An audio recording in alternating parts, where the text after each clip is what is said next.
Today's Captain's Blog is made possible by a generous grant from Robert Lopez. Thank you, sir, for being a part of this and helping support the weird.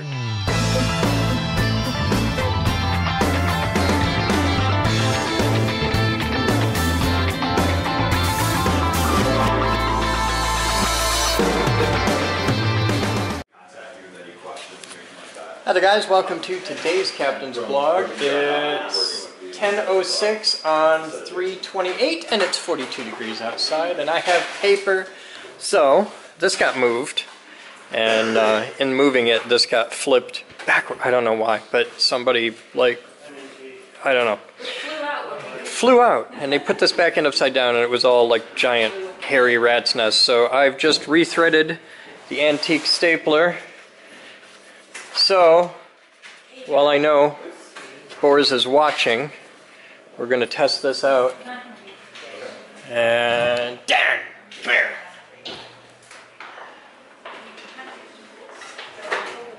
You're on blog for a moment, so we're going to test this out. So, first thing.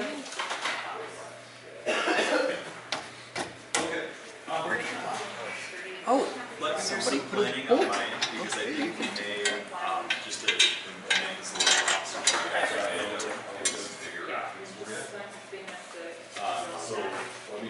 we're going to test out the staple. Excuse me, I'm going to get on the other side of you. Much better. So, years ago, I accidentally got a degree printing in graphic arts. And spent a deeply meaningful month on one of these.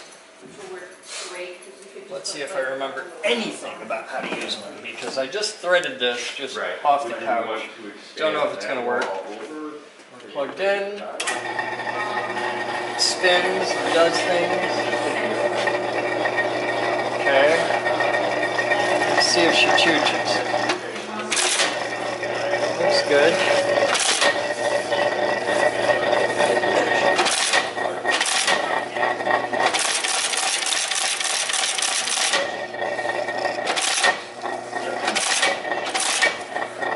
Works. So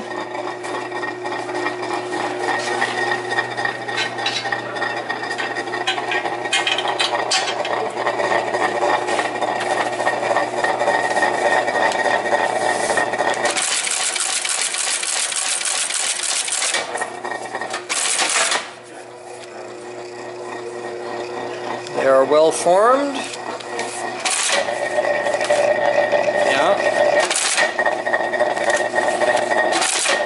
This is kind of cool, and one of my favorite machines to use in a print shop, because this gets turned into these. The entire process, it all happens right here, and it actually forms staples and staples the pages together. So smoothing is done, and you get to see it all happen here. It's really, really cool. Like I should shoot some high-speed video of this. It'd be really cool to do. So that works. It's threaded. It's happy. I'm going to use this as an opportunity to start bookbinding. Yeah, you could do that.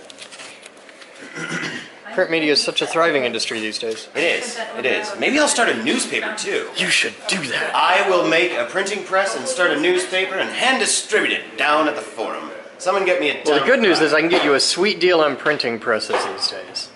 You need a 6-color Heidelberg. Oh no, I want to do the thing by hand with the hand lettering, the lead stuff. Letterpress. Letterpress, yeah. There's a place in town, not far from here, with 2 of those in daily operation right now. Really? There are certain things that you can do with letterpress that you can't do with, fancy, expensive office stuff. Right. So, yeah. Where? Let's go. It's right next to the river. I know a guy. It's cool. Let's go sometime. We need to do that. I want to shoot a video on letterpress. Yes. And they're using like this vintage eat your hands presses. That's the best kind. Yes. Yeah, there's really no safe letterpress printing press ever made. We'll be back. So, there you go. It's all finished out and sexy. Look at that. That's the west ground terminal. Back here is the south ground terminal number 2. That's tied in. And I figured I'd try and get you guys some blog today, so I turned off my tunes. I really like having music on when I work. Music's a really big part of my life, so I'm a guy who likes music. But I figured I'd take a minute, turn the music off, so that I could show you guys how I install south ground terminal number 1. Let me see if I can get some help here. Captain to Dan, come in, Dan. Hi. Hello. So I turned off the music for a minute because people are wanting more and more blog. Okay. And I figured I'd take a second and show them how we do the grounding. Oh, perfect. I got to put in south 1 here. I've done south 2 and west. So I figured I'd just take a minute and do this. So we have this, we call them bulldogs. What do you guys call these where you work? We call them bulldog connections. But I don't know why, but this just perfectly fits with my 1/4" Allen, and I'm pretty happy about that. And my big T-handled Allen set, like this is, it just says Allen. It might actually be an Allen brand Allen key, maybe that's why it's so good. But this one beats the hell out of all the ones in the little red and gray set we've got knocking around the lab. So I've got the hole here, lines up good down the right side of the post. I'm going to come down and grab here, and that way I can put my clamp in here. I can't put it right against the post because I can't right behind it, but here's how it's done. It only works best if you drop the nut when you're doing this. It's an important part. Yeah.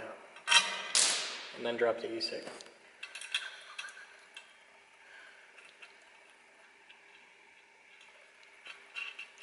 If it's helpful, I can drop the blog camera too. Oh, it's not. Okay. E-cig's like 20 bucks, but you drop the blog camera, that one's expensive.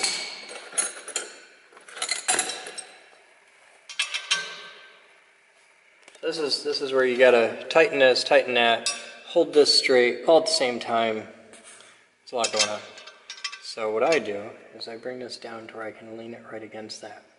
Because as I tighten the back, it's leaning against that side because that's the direction it's going to want to go. Because as I tighten the back, this is going to want to move. So the trick is to use the front one instead of to tighten it, just to act as a backstop. And then you can apply a little bit of torque here to keep this straight, because as you tighten the back, this is all going to want to turn around counterclockwise, and it's really hard to explain while holding the wrenches, but I am a trained professional.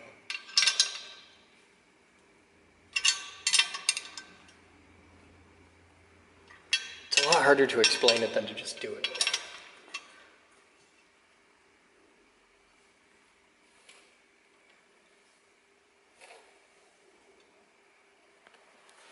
Down just a little. Okay. Ah, that's tight. So, now we get down in here where the fun is. I have these lovely lineman's pliers. What you going for? Light. Light? Oh, shit. Go turn the lights on. It's okay. I can wait a second. All right. Go do your thing. I'll be right here. All right, guys. I'm going to walk you through. Sure, man. Grayson boys. You have no idea. I'm going to walk you through the lighting procedure for the high voltage lab. We're going to walk over here, down the hallway, over on...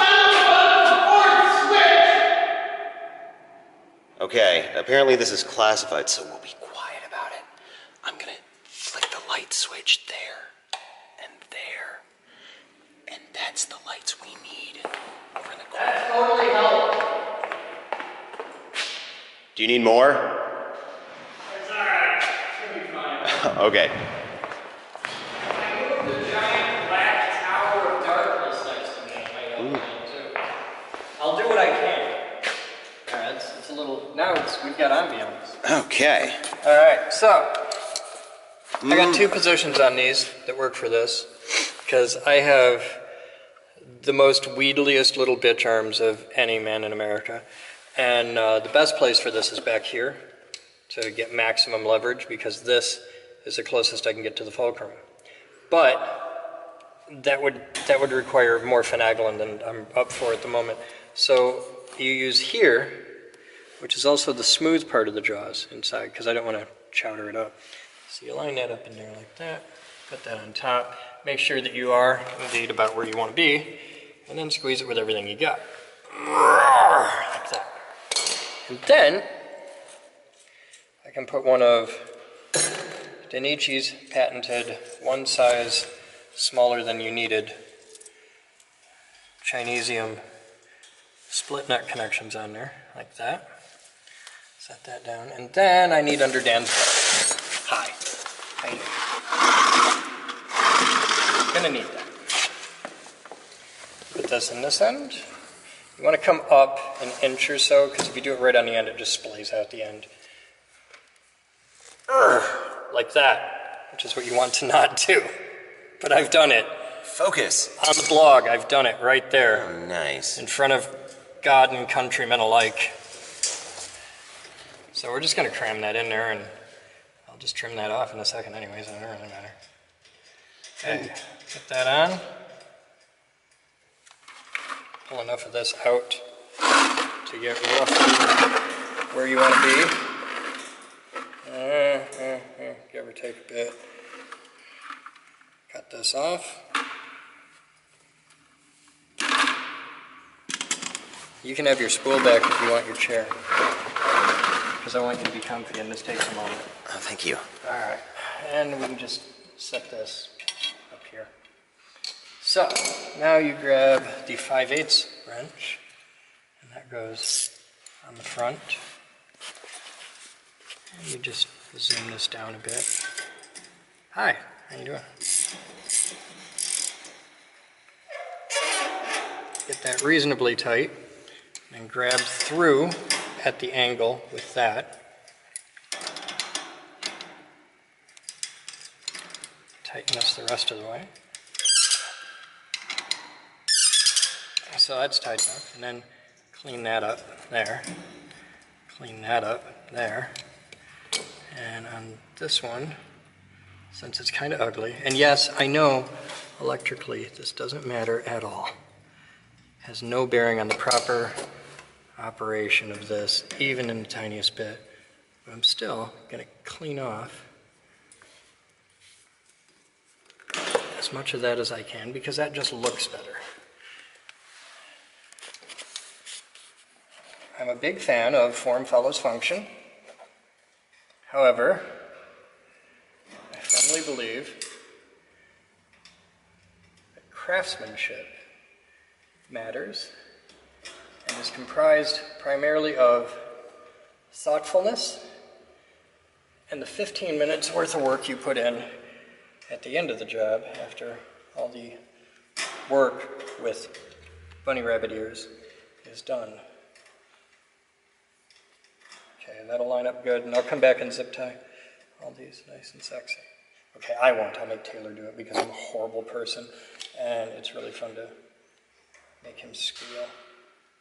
He picks on me a lot, and that's just how I deal with it, is make him zip tie things with really cheap bad zip ties. He does, and when we get into our bullying segment for the live shows, I'll make sure we have an intervention with him.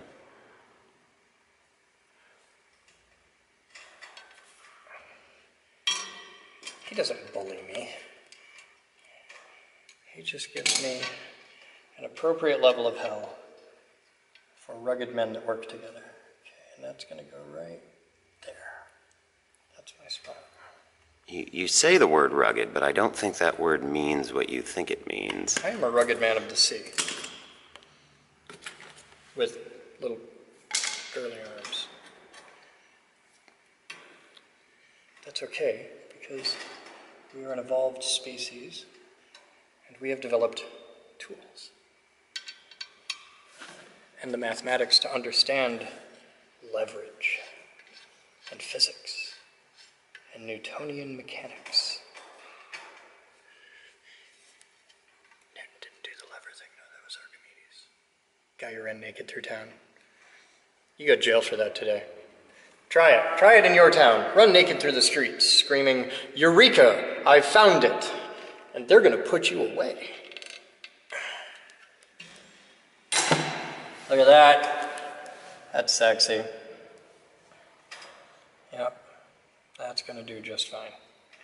So now, South Grounding Station 1 is in. So I've done North, West, South 2, South 1. We got to do East. You can bring the camera and the spool wire. All right. Now to walk you through the spool carrying process, what I've done here is I picked it up with my hand every time, and I proceeded to trip over the bins per policy. I am required to trip over at least 3 things per day. Say that. We do count the times that I walk into walls as part of that, but I try to avoid that as much as possible. So we're at the grounding station here. We can see we've got an awesome plastic cover on there that is pure sexy. Looks great. So I got a question about fastener vernacular. Right? Okay. So if you say Dan came over and we screwed in the high voltage lab, that has a very particular set of connotations. But if I say bolted, that's a totally different thing. Like I could say, Dan invited me over into the high voltage lab to screw and I bolted. See? Technically, it's accurate. So, just thought of that right now. I'm sure the etymologists among us will have a field day just commenting and meditating on that.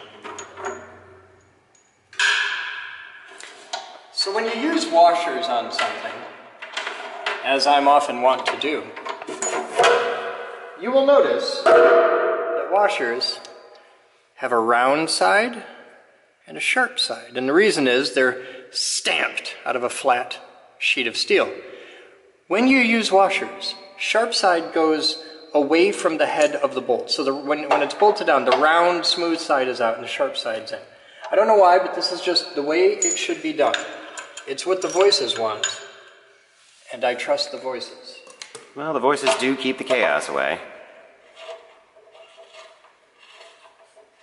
Now for this one, we get to cheat a little because I already have an anchor here, a split nut bond from the ground line outside to the ground loop inside, and it's bonded. I've got a good wire there, so we're just going to use this wire.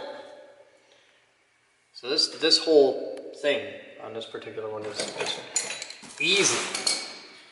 I don't have to do it that way. I could put a bonding wire here, you know, but why? Why would you do that?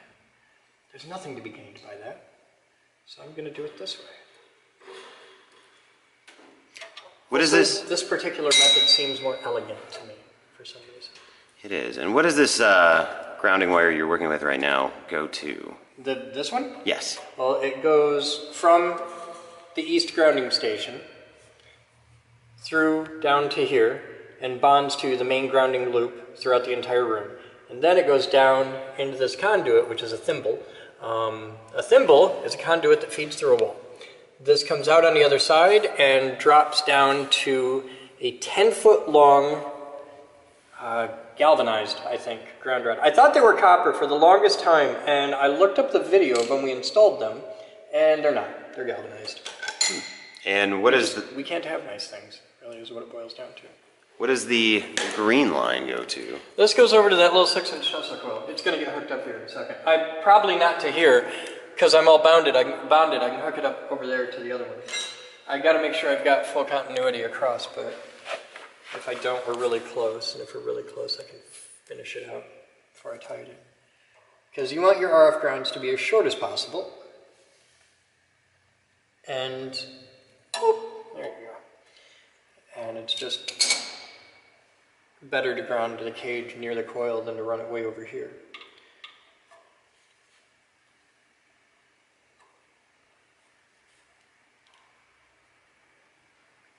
Be really sure of that. Yep. Because you got one shot. That goes in there. That's level. That's good.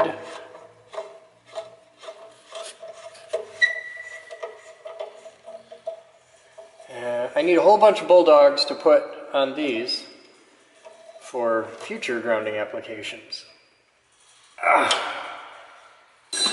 Okay. It's tight, it's good. Let's clean that up with a nice sexy bend there. And this will get zip tied, this will get zip tied, that and that'll get zip tied. And now we can put the cover back on.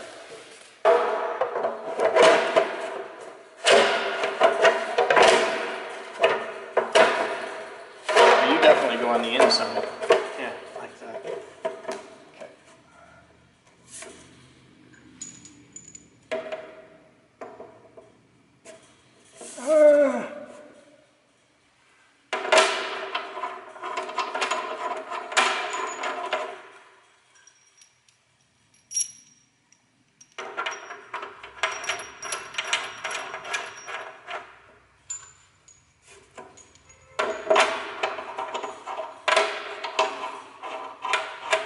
People have asked me, why do we put insulators and guards and stuff on the grounding stations? These are built the way they are purely for aesthetic reasons. I could just bolt this to the steel of the cage and it'd be fine.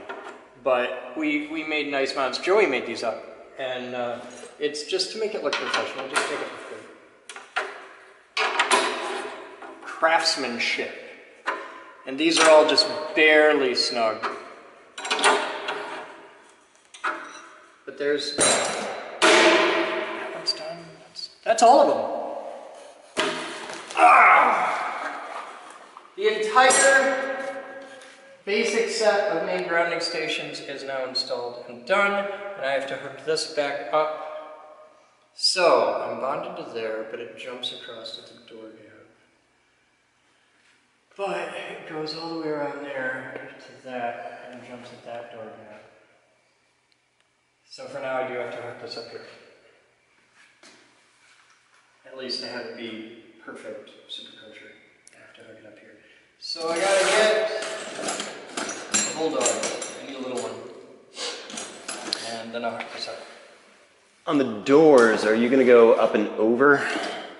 Yes, it'll go around and connect back to. Well, kind of. It'll go up, over, and around, but there'll also be a second run of wire all the way around at the midline because the cage is done in 2 sections. So just for safety, we're going to do a full second run. I don't need to, but I want to. Pleases me to do so.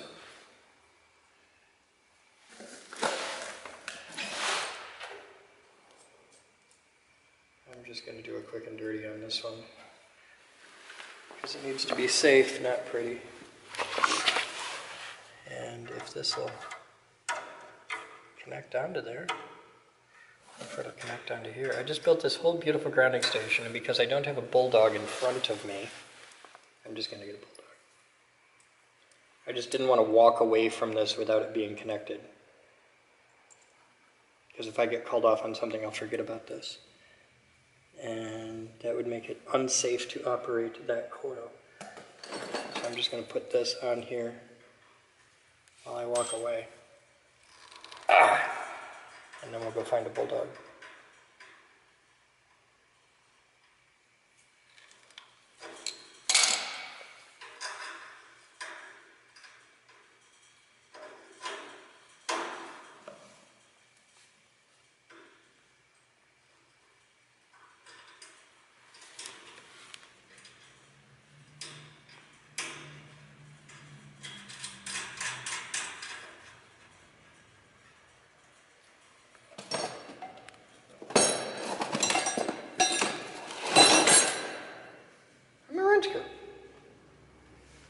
Oh, I remember.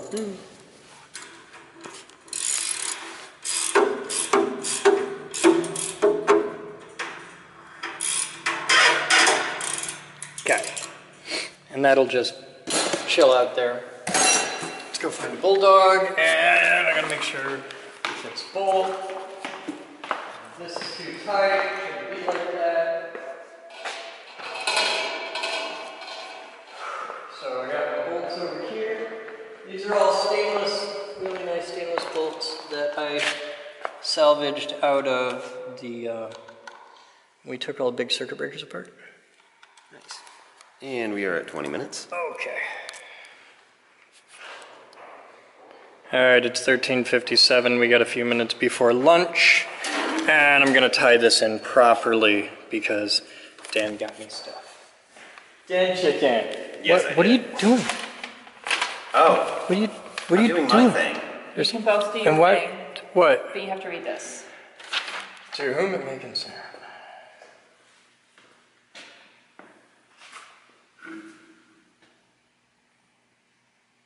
So now you can read it out loud. To whom it may concern. I recently was looking for some new organizations to begin donating to, and a friend suggested you as a worthy cause. Please accept this initial donation in the amount of $10 to be placed wherever it's most needed. I'd also be interested in hearing about any programs or needs of your organization that could use further support for future donations. Cool. Thank you, Mr. Gray. That's really neat.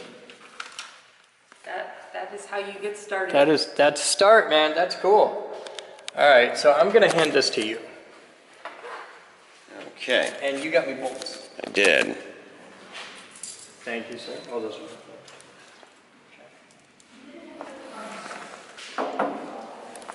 Oh, there's a whole assembly here. Yeah.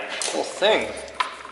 So one of the ones you tossed in there is the one you handed me. The other one is the same size as that. Okay. So you at least have two that'll fit those bulldogs. That's beautiful. Okay.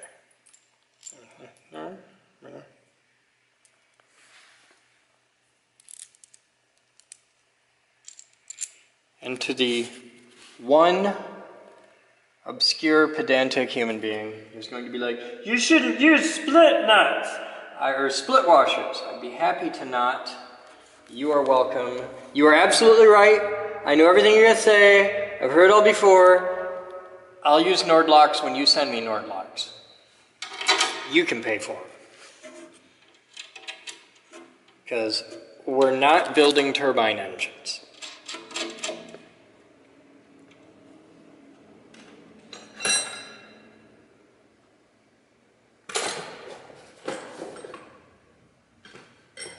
Different size. It's different. I just tossed it in there. All right. That's too much. It's a 5/16. It's 5/16. You want to run over to the toolbox and get me a pair of 5/16 wrenches, please? Sure. Which toolbox do you want me to The pull? blue one right over there. Okay. Look at one of the lower drawers. You can get the world a tour of my fabulous, glamorous, high-budget toolbox. All right. To the toolbox we go.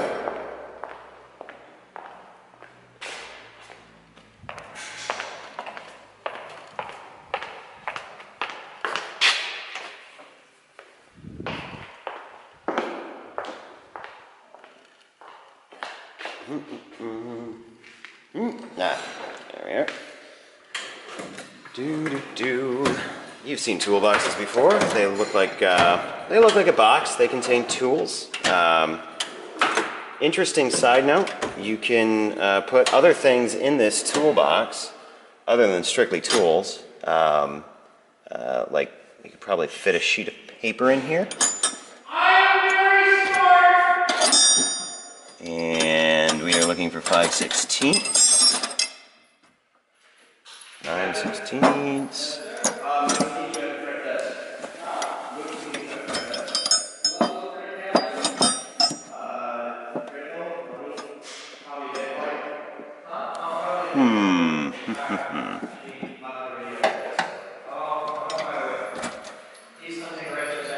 If you can only find one wrench, if you look behind you, there's a set of sockets. Yeah, I can't even. Back in your moment. All right. I'm going clear, guys. 2. Stephen printed me gimbal guards.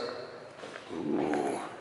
Anybody out there who can find me the absolute best possible design that you can find, because these are really flat, for Spectrum radio compatible, I have a DX6 and a DX9, gimbal guards. I'm interested. This is a thing that you can pretty much only find 3D printed, and I don't know why somebody isn't selling these, like, injection molded somewhere. Because, like, I'm lucky, I have a 3D printer, I'm cool, but most people don't yet.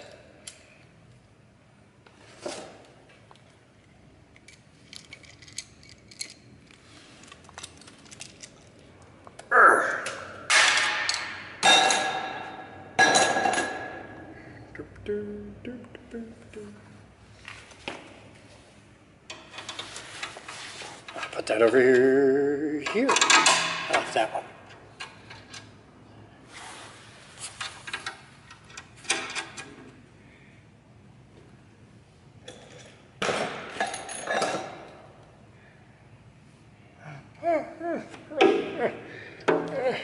I believe in you.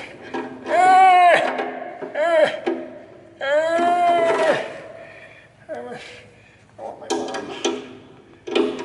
Okay. That one's on there. Dan. Yes. Dan, you told me 5/16, Dan. It was a 5/16. Yeah. Is that not Look at fit? the back, Dan. The back, Dan. See the back, Dan? Dan? I see the Look at back. Dan? That's way too big. How about 2 more of those 16s? 7. I think so. All right, guys, we just learned that 5 plus 2 is 7. For those of you who are interested in math, what I did is called addition. So I added the numbers and got what they say is a bigger number. And that guy, 7/16. And away we go.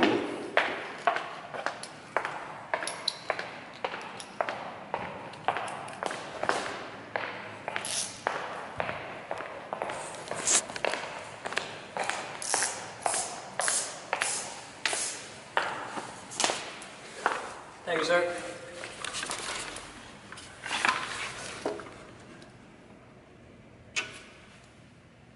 That's 7/16. Mm-hmm. Well, 7/16 is too small. And I have here a 9/16, which is way too big. So what's between 7/16 and 9/16? Between 7/16 and 8/16. Is it 8? Go find me an 8/16. Can I just get a 1/2? No, it's got to be an 8/16. Okay. Okay. What I just did there is called being wrong. We try to avoid that as much as possible.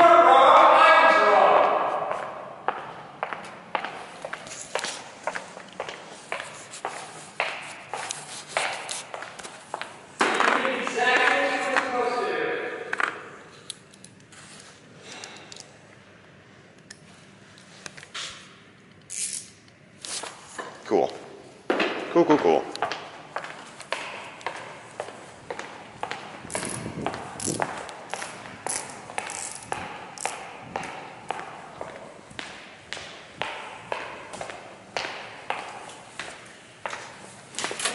You did exactly what you were supposed to do. Question everything and demand evidence. No, you followed a direct order, and it went to hell. And uh-oh. We made it work. Yeah. Hi. Hello. See how the dog is very excited? You know what that tells you? It's 2 o'clock. Oh, it is 2 o'clock. Yeah, it's The 2 dog o'clock. knows. Dog knows. Do you think dogs can't tell time? Eat lunch every day at 2. Hi, dog. Is it lunchtime? Okay. Hi, Mackie. The dog would like you to know there's ham. There's ham. Okay.